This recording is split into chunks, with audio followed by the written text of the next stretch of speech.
Assalamualaikum warahmatullahi wabarakatuh. Perkenalkan kami kelompok 8. Pada kali ini kami akan menyampaikan tentang resiko likuiditas, penyebab dan solusi yang diterapkan oleh bank untuk menjaga likuiditas. Definisi risiko likuiditas. Risiko likuiditas adalah potensi kerugian yang dialami oleh suatu entitas ketika tidak dapat memenuhi kewajiban keuangannya, baik karena tidak punya kemampuan untuk mengakses dana yang cukup atau kesulitan dalam menjual aset untuk mendapatkan uang tunai. Risiko ini menjadi semakin penting dalam konteks ekonomi yang dinamis dan seringkali tidak terduga.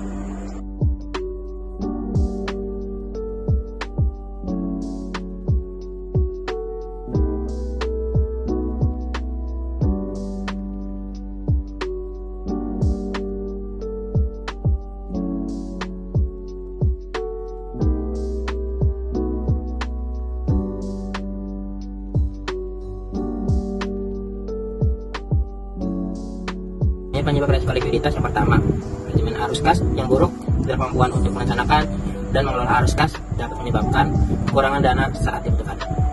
Yang kedua, fluktuasi pendapatan yang tidak stabil dapat mengganggu kemampuan perusahaan untuk memenuhi kewajiban jangka pendek. Yang ketiga, keterbatasan akses ke pasar modal. Perusahaan mungkin menghadapi kesulitan dalam mengakses pasar modal untuk mendapatkan pembiayaan tambahan. Yang keempat, perubahan kebijakan atau regulasi pemerintah dapat mempengaruhi kemampuan perusahaan untuk mendapatkan likuiditas. Yang kelima, krisis ekonomi. Kondisi ekonomi yang memburuk dapat menyebabkan penurunan permintaan terhadap produk atau jasa, mengurangi arus kas masuk. Dampak risiko likuiditas. Yang pertama itu ada kebangkrutan. Jika perusahaan dapat memenuhi kewajibannya, hal ini dapat berujung pada kebangkrutan. Yang kedua itu ada penurunan reputasi. Tidak mampuan untuk membayar utang tepat waktu dapat merusak reputasi perusahaan di mata kreditor dan investor. Yang ketiga itu ada biaya pembiayaan yang tinggi. Perusahaan dengan risiko likuiditas tinggi mungkin harus membayar suku bunga yang lebih tinggi untuk mendapatkan pinjaman. Dan yang keempat itu ada gangguan operasional. Ketidakmampuan untuk memenuhi kewajiban keuangan dapat menggunakan operasi sehari-hari perusahaan. Selanjutnya itu ada strategi manajemen risiko likuiditas. Yang pertama itu ada perencanaan arus kas. Melakukan proyeksi arus kas secara berkala untuk memastikan bahwa perusahaan memiliki cukup dana untuk memenuhi kewajiban jangka pendek. Yang kedua itu ada diversifikasi sumber pembiayaan. Menggunakan berbagai sumber pembiayaan untuk mengurangi ketergantungan pada satu sumber saja, seperti pinjaman bank. Yang ketiga itu ada mempertahankan cadangan kas.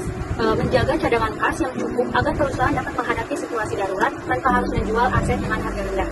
Dan yang keempat itu ada penilaian aset secara berkala. Melakukan penilaian terhadap aset untuk memastikan bahwa mereka tetap liquid dan mudah dijual jika diperlukan. Dan yang kelima itu ada pengelolaan utang, mengelola utang dengan bijaksana, termasuk memperhatikan jalur pembayaran dan restrukturisasi utang jika diperlukan. Selanjutnya yaitu penyebab utama resiko likuiditas dalam konteks perbankan. Yang pertama, manajemen arus kas yang buruk.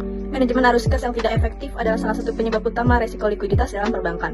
Yang kedua, keterbatasan akses pembiayaan. Bank yang memiliki reputasi buruk dalam hal pembayaran utang atau yang mengalami masalah keuangan mungkin akan kesulitan mendapatkan pembiayaan tambahan dari institusi keuangan lainnya. Dan yang ketiga itu penarikan deposito secara besar-besaran. Ketika banyak nasabah yang menarik dana mereka dalam waktu singkat, bank mungkin tidak memiliki cukup likuiditas untuk memenuhi semua permintaan tersebut. Selanjutnya penyebab utama yang keempat yaitu krisis ekonomi dan gangguan tak terduga. Peristiwa eksternal seperti krisis ekonomi, bencana alam, atau gejolak politik dapat mengganggu operasi perbankan dan mengurangi kemampuan bank untuk memenuhi kewajiban likuiditasnya. Dan yang kelima itu mismatch antara aset dan kewajiban. Ketidakcocokan antara jatuh tempo aset dan kewajiban atau maturity mismatch yaitu merupakan penyebab penting resiko likuiditas. Yang terakhir adalah penurunan margin keuntungan. Jika bank mengalami penurunan margin keuntungan akibat kondisi pasar yang buruk atau peningkatan biaya operasional, hal ini dapat mengurangi jumlah kas yang tersedia untuk memenuhi kewajiban jangka pendek. Dampak risiko likuiditas terhadap kinerja dan stabilitas bank. Risiko likuiditas memiliki dampak signifikan terhadap kinerja dan stabilitas bank. Berikut adalah beberapa aspek penting. Yang pertama, pengaruh terhadap profitabilitas. Yang kedua adalah stabilitas keuangan perusahaan. Yang ketiga, biaya pendanaan yang meningkat. Yang keempat, dampak pada kebijakan manajemen risiko likuiditas. Yang kelima, reputasi bank. Studi kasus dari bank menghadapi risiko likuiditas. Yang pertama adalah kasus Bank Senturi yang terjadi pada tahun 2008 yang mengalami krisis likuiditas yang parah, merupakan salah satu contoh paling mencolok dalam sejarah perbankan Indonesia. Yang kedua adalah kasus Bank Muamalat Indonesia yang juga menghadapi risiko likuiditas yang signifikan disebabkan oleh tingginya rasio pembiayaan bermasalah. Strategi manajemen risiko diterapkan oleh bank untuk mengatasi atau mengurangi dampak risiko likuiditas. Yang pertama, pengembangan struktur pengelolaan likuiditas, pengukuran dan pemantauan kebutuhan pendanaan, diversifikasi sumber pendanaan, perencanaan kontingensi, manajemen likuiditas forecasting, pengendalian internal, transparansi dan pengungkapan publik, kepatuhan terhadap regulasi, pendidikan, serta pelatihan staf. Slide berikutnya adalah grafik risiko likuiditas bank. Berikut adalah likuiditas atau LDR pada bank umum konvensional terdaftar di BI periode 2016 sampai dengan 2019. Berikutnya ada tabel risiko likuiditas bank. Penyebab risiko likuiditas yaitu manajemen arus kas yang buruk, terus keterbatasan akses pembiayaan, penarikan data besar-besaran, krisis ekonomi, ketidaksamaan jatuh tempo aset, penurunan margin keuangan. Dampak yang ditimbulkan yaitu kekurangan dana untuk memenuhi kewajiban, sulit mendapatkan pinjaman atau investasi, bank run, masalah kepercayaan nasabah, penurunan nilai aset, berkurangnya arus kas, penjualan aset di bawah harga pasar, mengurangi kas yang tersedia. Nah, strategi mitigasinya yaitu perencanaan arus kas, proyeksi keuangan yang akurat, diverifikasi sumber pendanaan, meningkat rating kredit, cadangan kas yang memadai, kebijakan pengelolaan reputasi, penguatan struktur modal, simulasi stres, penyesuaian jatuh tempo, kewajiban diversifikasi aset, lalu efisiensi biaya, pengendalian biaya dan operasional. Rekomendasinya yaitu rekomendasi untuk memperbaiki manajemen risiko likuiditas yaitu implementasi simulasi stres, kedua ada peningkatan transparansi dan pengungkapan, dan saran berikutnya yaitu saran untuk memperbaiki manajemen risiko likuiditas yaitu pengembangan kebijakan manajemen likuiditas yang komprehensif dan diversifikasi sumber pendanaan.